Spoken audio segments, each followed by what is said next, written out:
Ég heiti Halldór Guðmundsson og framkvæmdastjóri fyrir öldrunarheimili Akureyrar og ég líka dósent við Háskóla Íslands. Það sem ég að kynna núna verkefni sem Akureyrarkaupstaður og Reykjavíkurborg hafa unnið að í gegnum árin. Öldrunarheimili Akureyrar og svo velferðarsvið Reykjavíkurborgar hafa unnið saman að velferðartækni í mörg ár. Og við rákum okkur fljótlega á það að við þyrftum að vinna að hlutum sem varðar þekkingu starfsmanna, hins almenna starfsmanns. Og það í því samhengi sem við hófum samstarf og sóttum styrk til velferðarráðuneytisins, þar sem við ákváðum að þróa námsskrá og námsframboð fyrir starfsfólk í umönnunargeiranum. Það erum við búin að gera núna og erum svona komin á lokametrana í því verkefni. Námskráin sem við erum með, hún gerir auðvitað ráð fyrir því að þarna séu fyrst og fremst svona markhópurinn okkar starfsfólki sem að vinna í öldrunarþjónustu, fötlunarþjónustu eða bara almennt í velferðarþjónustunni og heilbrigðisþjónustunni.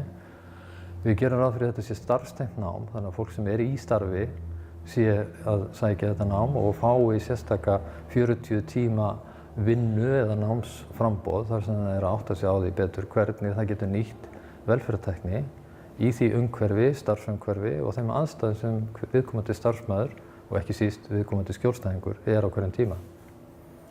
Við vonumst auðvitað til þess að við fáum meiri þekkingu og svo miklu öflugra starfsfólk þegar kemur að því að nýta nýjar leiðir og nýjar lausnir og skapa nýjar lausnir inn í velferðarþjónustunni í dag. Það mikil þörf fyrir slíka nýsköpun. Námskráin sem við höfum búið til núna og í ferli hjá menntamálaráðuneytinu.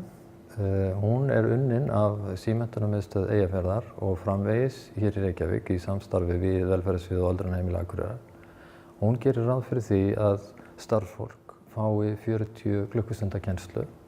Það skiptist auðvitað bæði í bóklegt nám og líka í vettvangsnám, starfstengt nám.